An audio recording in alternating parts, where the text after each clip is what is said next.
بسم اللہ الرحمن الرحیم۔ السلام علیکم my YouTube family, please subscribe my YouTube channel and press the bell icon.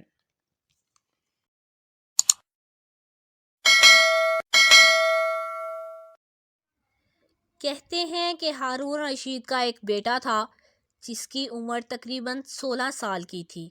وہ بہت کثرت سے زاہدوں اور بزرگوں کی مجلس میں رہا کرتا تھا اور اکثر قبرستان چلا جاتا، وہاں جا کر کہتا کہ تم لوگ ہم سے پہلے دنیا میں تھے، دنیا کے مالک تھے، لیکن اس دنیا نے تمہیں نجات نہ دی، حتیٰ کہ تم قبروں میں پہنچ گئے۔ کاش مجھے کسی طرح خبر ہوتی کہ تم پر کیا گزری ہے اور تم نے کیا کیا سوال جواب ہوئے ہیں۔ اور اکثر یہ شعر پڑھا کرتا، مجھے جنازے ہر دن ڈراتے ہیں اور مرنے والوں پر رونے والوں کی آوازیں مجھے غمگین رکھتی ہیں۔ ایک دن وہ اپنے باپ بادشاہ کی مجلس میں آیا۔ اس کے پاس وزراء امراء سب جمع تھے اور لڑکے کے بدن پر ایک کپڑا معمولی اور سر پر ایک لنگی بندھی ہوئی تھی۔ اراکین سلطنت آپس میں کہنے لگے کہ اس پاگل لڑکے کی حرکتوں نے امیر المومنین کو بھی دوسرے بادشاہوں کی نگاہ میں ذلیل کر دیا ہے۔ اگر امیر المومنین اس کو تنبیہ کر دیں تو شاید یہ اپنی اس حالت سے باز آ جائے۔ امیر المومنین نے یہ بات سن کر اس سے کہا کہ بیٹا تو نے مجھے لوگوں کی نگاہ میں ذلیل کر رکھا ہے۔ اس نے یہ بات سن کر باپ کو تو کوئی جواب نہیں دیا، لیکن ایک پرند وہاں بیٹھا تھا۔ اس کو کہا کہ اس ذات کا واسطہ جس نے مجھے پیدا کیا، تو میرے ہاتھ پر آ کر بیٹھ جا۔ وہ پرند وہاں سے اڑ کر اس کے ہاتھ پر آ کر بیٹھ گیا، پھر کہا کہ اب اپنی جگہ چلا جا۔ وہ ہاتھ پر سے اڑ کر اپنی جگہ چلا گیا۔ اس کے بعد اس نے عرض کیا کہ ابا جان، اصل میں آپ دنیا سے جو محبت کر رہے ہیں اس نے مجھے رسوا کر رکھا ہے، اور اب میں نے یہ ارادہ کر لیا ہے کہ آپ سے جدائی اختیار کر لوں۔ یہ کہہ کر وہاں سے چل دیا اور ایک قرآن شریف صرف اپنے ساتھ لیا۔ چلتے ہوئے ماں نے ایک بہت قیمتی انگوٹھی بھی اس کو دے دی کہ احتیاطاً کے وقت اس کو فروخت کر کے کام میں لائے۔ وہ یہاں سے چل کر بصرہ پہنچ گیا اور مزدوروں میں کام کرنے لگا۔ ہفتہ میں صرف ایک دن شنبہ کو مزدوری کرتا اور 8 دن تک وہ مزدوری کے پیسے خرچ کرتا، اور 8ویں دن پھر شنبہ کو مزدوری کر لیتا اور 1 درہم اور 1 دانک یعنی 1 درہم کا چھٹا حصہ مزدوری لیتا، اس سے کم یا زیادہ نہ لیتا۔ 1 دانک روزانہ خرچ کرتا۔ ابو عامر بصری کہتے ہیں کہ میری ایک دیوار گر گئی تھی، اس کو بنوانے کے لیے میں کسی معمار کی تلاش میں نکلا۔ کسی نے بتایا ہوگا کہ یہ شخص بھی تعمیر کا کام کرتا ہے۔ میں نے دیکھا کہ نہایت خوبصورت لڑکا بیٹھا ہے، ایک زنبیل پاس رکھی ہے اور قرآن شریف دیکھ کر پڑھ رہا ہے۔ میں نے اس سے پوچھا کہ لڑکے مزدوری کرو گے؟ کہنے لگا کیوں نہیں، کریں گے، مزدوری کے لیے تو پیدا ہی ہوئے ہیں۔ آپ بتائیں کہ کیا خدمت مجھ سے لینی ہے؟ میں نے کہا گارے مٹی تعمیر کا کام لینا ہے۔ اس نے کہا کہ 1 درہم اور 1 دانک مزدوری ہوگی، اور نماز کے اوقات میں کام نہیں کروں گا، مجھے نماز کے لیے جانا ہوگا۔ میں نے اس کی دونوں شرطیں منظور کر لی اور اس کو لا کر کام پر لگا دیا۔ مغرب کے وقت جب میں نے دیکھا تو اس نے 10 آدمیوں کی بقدرے کام کیا۔ میں نے اس کو مزدوری میں 2 درہم دیے۔ اس نے شرط سے زائد لینے سے انکار کر دیا اور 1 درہم 1 دانت لے کر چلا گیا۔ دوسرے دن میں پھر اس کی تلاش میں نکلا، وہ مجھے کہیں نہ ملا۔ میں نے لوگوں سے تحقیق کیا کہ ایسی صورت کا ایک لڑکا ہے، مزدوری کیا کرتا ہے، کسی کو معلوم ہے کہ وہ کہاں ملے گا؟ لوگوں نے بتایا کہ وہ صرف شنبہ کے دن ہی مزدوری کرتا ہے، اس سے پہلے تمہیں کہیں نہیں ملے گا۔ مجھے اس کے کام کو دیکھ کر ایسی رغبت ہوئی کہ میں نے 8 دن کو اپنی تعمیر بند کر دی اور شنبہ کے دن اس کی تلاش کو نکلا۔ وہ اسی طرح بیٹھا قرآن شریف پڑھتا ہوا ملا۔ میں نے سلام کیا اور مزدوری کرنے کا پوچھا۔ اس نے پھر وہی 2 شرطیں بیان کی۔ میں نے منظور کر لی۔ وہ میرے ساتھ آ کر کام میں لگ گیا۔ مجھے اس پر حیرت ہو رہی تھی کہ پچھلے شنبہ کو اس اکیلے نے 10 آدمیوں کا کام کس طرح کر لیا، اس لیے اس مرتبہ میں نے اسی طرح چھپ کر کر کے وہ مجھے نہ دیکھے، اس کے کام کا طریقہ دیکھا تو یہ منظر دیکھا کہ وہ ہاتھ میں گارا لے کر دیوار پر ڈالتا ہے اور پتھر اپنے آپ ہی ایک دوسرے کے ساتھ جڑتے چلے جاتے ہیں۔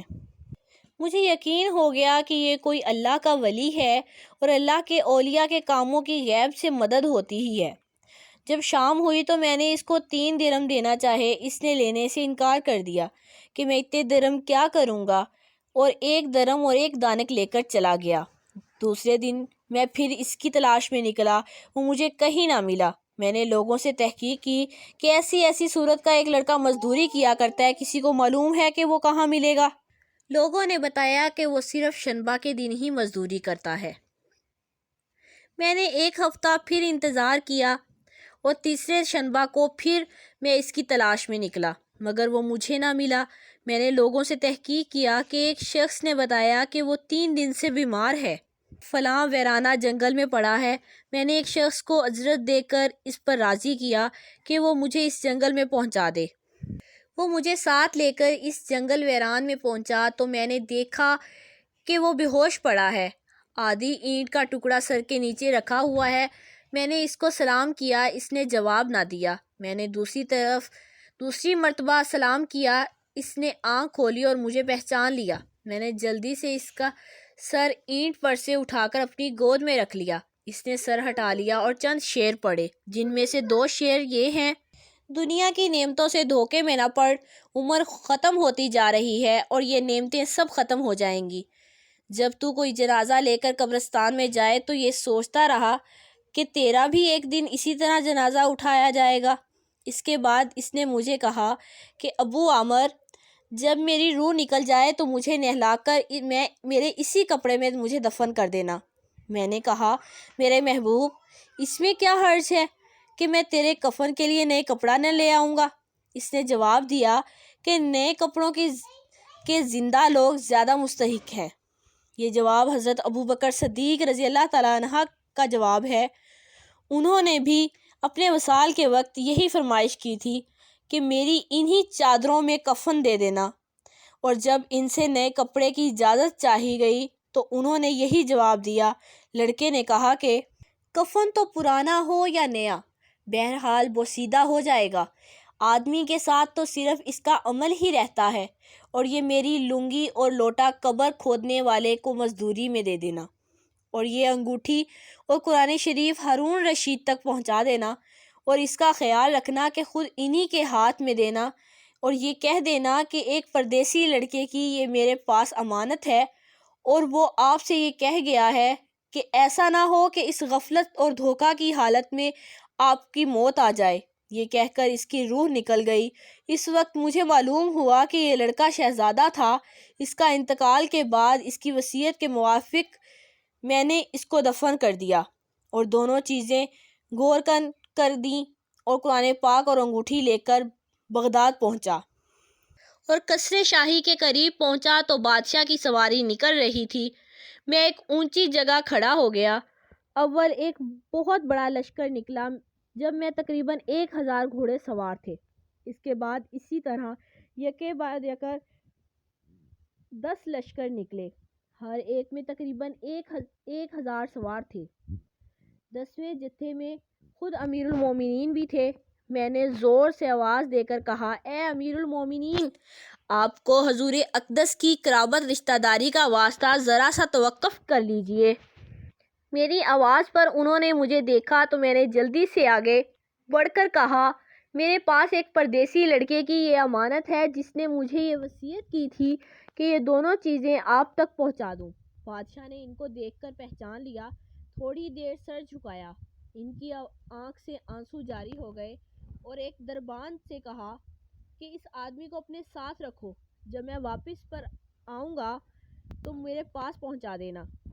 جب وہ باہر سے واپسی پر پہنچے تو محل کے پردے گروا کر دربان سے فرمایا، اس شخص کو بلا کر لاؤ، اگرچہ یہ میرا غم تازہ ہی کرے گا۔ دربان میرے پاس آیا اور کہنے لگا کہ امیر المومنین نے بلایا ہے، اس کا خیال رکھنا کہ امیر پر صدمہ کا بہت اثر ہے۔ اگر تم 10 باتیں کرنا چاہتے ہو تو 5 ہی پر اکتفا کرنا۔ یہ کہہ کر وہ مجھے امیر کے پاس لے گیا۔ اس وقت امیر بالکل تنہا بیٹھے تھے۔ مجھ سے فرمایا کہ میرے قریب آ جاؤ۔ میں قریب جا کر بیٹھ گیا۔ کہنے لگے تم میرے اس بیٹے کو جانتے ہو؟ میں نے کہا جی ہاں، میں ان کو جانتا ہوں۔ کہنے لگا وہ کیا کام کرتا تھا؟ میں نے کہا گارے مٹی کی مزدوری کرتے تھے۔ کہنے لگے تم نے بھی مزدوری پر کوئی کام اس سے کرایا ہے؟ میں نے کہا کرایا ہے۔ کہنے لگے تمہیں اس کا خیال نہ آیا کہ اس کی حضور اقدس صلی اللہ علیہ وآلہ وسلم سے قرابت تھی کہ یہ حضرات حضور صلی اللہ علیہ وآلہ وسلم کے چچا حضرت عباس رضی اللہ تعالیٰ عنہ کی اولاد ہیں؟ میں نے کہا امیر المومنین، پہلے اللہ سے معذرت چاہتا ہوں، اس کے بعد آپ سے عذر خواہ ہوں۔ مجھے اس وقت اس کا علم ہی نہ تھا کہ یہ کون ہے۔ مجھے ان کے انتقال کے وقت ان کا حال معلوم ہوا۔ کہنے لگے کہ تم نے اپنے ہاتھ سے اس کو غسل دیا؟ میں نے کہا جی ہاں۔ کہنے لگے اپنے ہاتھ لاؤ۔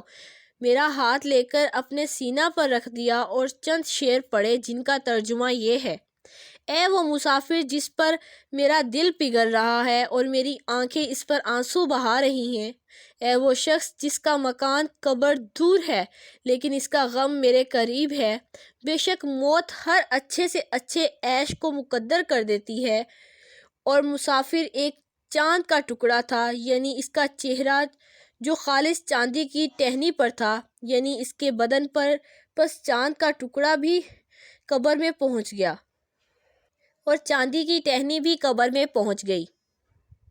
اس کے بعد ہارون رشید کے بصرہ اس کی قبر پر جانے کا ارادہ کیا۔ ابو عامر ساتھ تھے۔ اس کی قبر پر پہنچ کر ہارون رشید نے چند شعر پڑھے جن کا ترجمہ یہ ہے: اے وہ مسافر جو اپنے سفر سے کبھی بھی نہ لوٹے گا، موت نے کم عمری کے ہی زمانہ میں اس کو جلدی سے اچک لیا۔ اے میری آنکھوں کی ٹھنڈک، تو میرے لیے انس اور دل کا چین تھا، لانبی راتوں میں بھی اور مختصر راتوں میں بھی۔ تو نے موت کا وہ پیالہ پیا ہے جس کو عنقریب تیرا بوڑھا باپ بڑھاپے کی حالت میں پیے گا،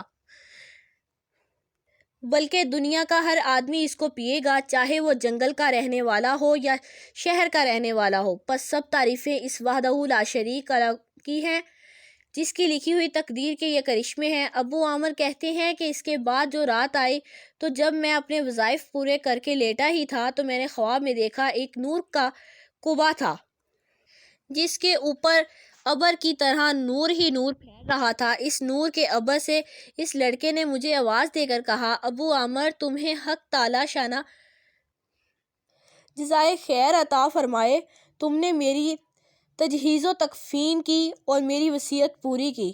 میں نے اس سے پوچھا کہ میرے پیارے تیرا کیا حال گزرا؟ کہنے لگا کہ میں ایسے مولا کی طرف پہنچا ہوں جو بہت کریم ہے اور مجھ سے بہت راضی ہے۔ مجھے اس مالک نے وہ چیزیں عطا کی جو نہ کبھی میں نے کسی سے دیکھی، نہ کان سے سنی، نہ کسی آدمی کے دل پر ان کا خیال گزرا۔ یہ ایک مشہور حدیث پاک کا مضمون ہے۔ حضور اقدس صلی اللہ علیہ وآلہ وسلم ارشاد فرماتے ہیں کہ میں نے اپنے نیک بندوں کے لیے ایسی چیزیں تیار کر رکھی ہیں جو نہ کسی آنکھ نے کبھی دیکھی، نہ کان نے سنی، کسی کے دل پر ان کا خیال گزرا۔ حضرت عبداللہ بن مسعود رضی اللہ تعالیٰ عنہ فرماتے ہیں کہ تو رات میں لکھا ہے کہ حق تعالی شانہ نے ان لوگوں کے لیے جن کے پہلو رات کو خواب گاہوں میں دور رہے تھے، یعنی تہجد گزاروں کے لیے وہ چیزیں تیار کر رکھی ہیں جن کو نہ کسی آنکھ نے دیکھا، نہ کان نے سنا، نہ کسی آدمی کے دل پر ان کا خیال گزرا، نہ ان کو کوئی مقرب فرشتہ جانتا ہے، نہ کوئی نبی رسول جانتا ہے، اور یہ مضمون قرآن پاک میں بھی موجود ہے۔ کسی شخص کو خبر نہیں کہ جو آنکھوں کی ٹھنڈک کا سامان ایسے لوگوں کے لیے خزانہ غیب میں موجود ہے۔ اس کے بعد اس لڑکے نے کہا کہ حق تعالی شانہ نے قسم کھا کر فرمایا ہے کہ جو بھی دنیا میں اس طرح نکل آئے جیسا میں نکل آیا، اس کے لیے یہی اعزاز و اکرام ہیں جو میرے لیے ہوئے۔ اللہ پاک آپ کو خوش رکھے، آمین ثم آمین۔